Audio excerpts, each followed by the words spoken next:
Bon week-end à tout le monde. Nous parlons Congo-Airways qui est tombé en faillite.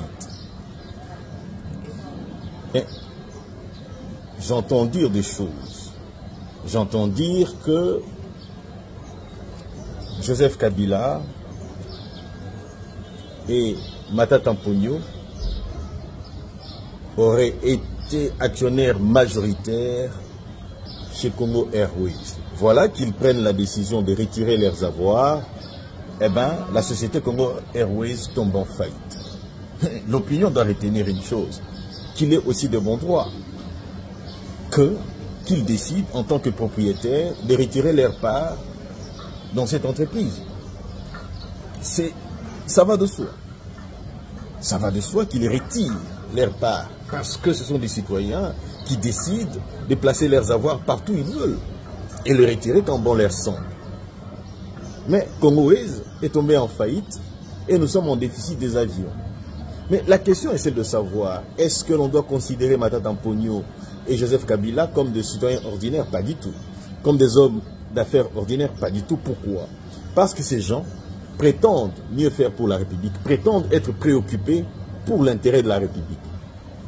La question demeure, mais où est l'intérêt de la République lorsque ces derniers retirent leurs avoirs, leurs parts dans ces entreprises et que la population congolaise souffre?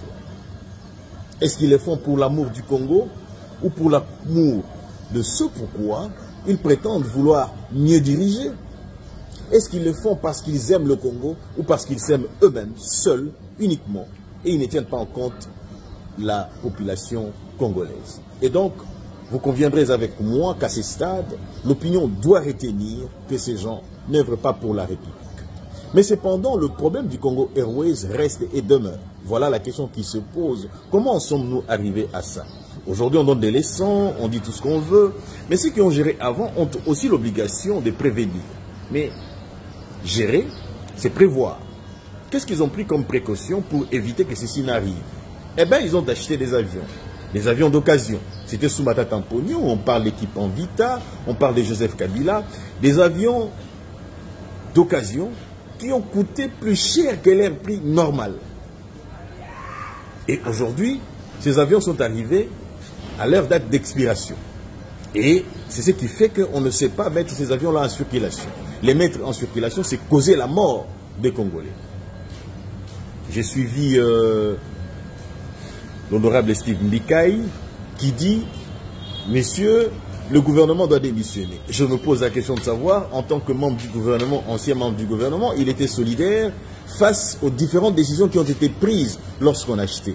Mais quelle a été sa réaction? A-t-il été solidaire ou pas du tout? Parce que lorsque nous dirigeons, par moment nous avons l'habitude de dire Joseph Kabila, Joseph Kabila, Joseph Kabila. Mais Joseph Kabila n'a pas géré seul. Il a géré avec tout le monde. C'est comme aujourd'hui le président Tshisekedi. On lui confie la responsabilité de ce qui arrive de malheur, mais nous oublions aussi qu'il ne gère pas seul. C'est-à-dire que nous tous, là où nous avons une gestion, là où nous avons une responsabilité, cela implique aussi, comment dire, les conséquences, nous devons aussi les assumer. En tant que membre du gouvernement, je pense qu'il devait s'abstenir.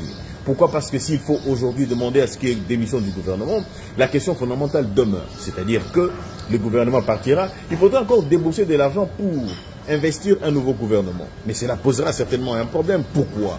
Parce que nous avons plus besoin d'argent pour l'investir chez Congo Airways et aussi organiser des élections. Je pense que c'est une très mauvaise idée et que nous devons par contre trouver de l'argent. Ce n'est pas l'argent qui manque. L'IGF Alingeti, M. Alingeti l'a dit, ce n'est pas l'argent qui manque à investir dans cette affaire. Donc je pense que nous devons être vigilants à ce qui vient de quelque bord que ce soit. Certains ont dit qu'il y a des problèmes à l'Union sacrée, pas du tout. À l'Union sacrée, c'est la liberté de penser et aussi il ne faut jamais avoir une chose. L'Union sacrée, c'est un état d'esprit. Comment vous voulez qu'il y ait des problèmes dans un état d'esprit? Lorsque vous n'êtes pas en communion de sainteté avec l'état d'esprit, vous quittez carrément cet état d'esprit. Donc je vous souhaite un bon week-end, un très bon week-end à tous.